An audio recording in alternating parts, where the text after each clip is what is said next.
warahmatullahi wabarakatuh.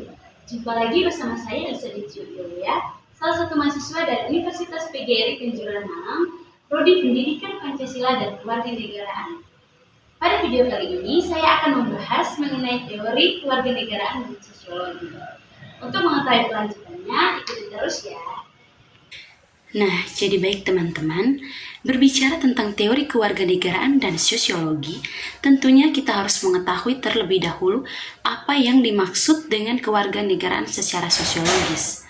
Jadi, secara sosiologis, kewarganegaraan merupakan ikatan emosional yang terjalin antara warga negara dengan negaranya. Ikatan emosional tersebut berupa ikatan perasaan, keturunan, ikatan nasib, sejarah, dan tanah air. Ikatan ini tumbuh dari lingkungan masyarakat dan kebudayaan tempat tinggalnya. Seseorang dapat dikatakan memiliki kewarganegaraan secara sosiologis jika memiliki penghayatan budaya, tingkah laku, dan cara hidupnya seperti warga negara dari negara tersebut. Maka, perlu kita ketahui bahwa kewarganegaraan dan sosiologi merupakan dua hal yang saling berkaitan. Warga negara tidak bisa terlepas dari ilmu sosialnya, begitu juga sebaliknya. Nah, untuk itu, berikut kita akan mengetahui lebih dalam lagi tentang teori kewarganegaraan dan sosiologi. Nah, jadi baik teman-teman, di sini saya mengambil salah satu tokoh yang mengemukakan tentang teori kewarganegaraan dan sosiologi, yaitu Brian S. Turner. Ia berpendapat bahwa teori sosiologi masa kini telah mengembangkan konsep yang lebih maju melampaui dikotomi antara alam kebudayaan, pikiran tubuh, dan individu masyarakat. Upaya memahami hubungan di antara keduanya yang dalam kajian teori sosiologi menurut Turner dapat diajukan melalui konsep yang ia sebut embodied personhood. Artinya, setiap kali kewarganegaraan dibincangkan, maka itu berarti ikut membicarakan suatu model subjek yang terikat dengan hubungan-hubungan sosial yang menjadi dasar realitas. Turner sendiri mendefinisikan kewarganegaraan sebagai sekumpulan tindakan baik itu yuridis politis, ekonomi, maupun kebudayaan yang darinya seseorang diartikan sebagai anggota yang kompeten dari suatu masyarakat yang berakibat pada mengalirnya sumber daya ke individu ke kelompok-kelompok sosial.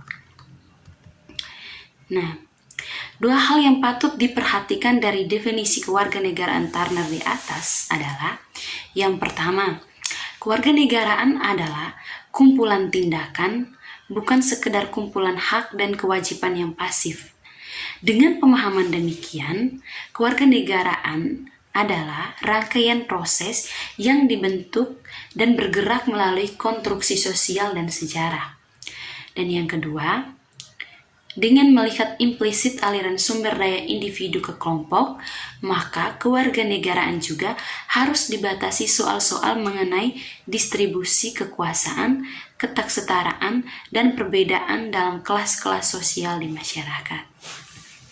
Di sini, Turner juga mengemukakan 4 dimensi pokok untuk melakukan studi kewarganegaraan, yaitu yang pertama, tentang muatan kewarganegaraan atau yang biasa disebut dengan isi dari kewarganegaraan, yang berangkat dari hak dan kewajiban dari keanggotaan seorang warga negara dari bagian politiknya.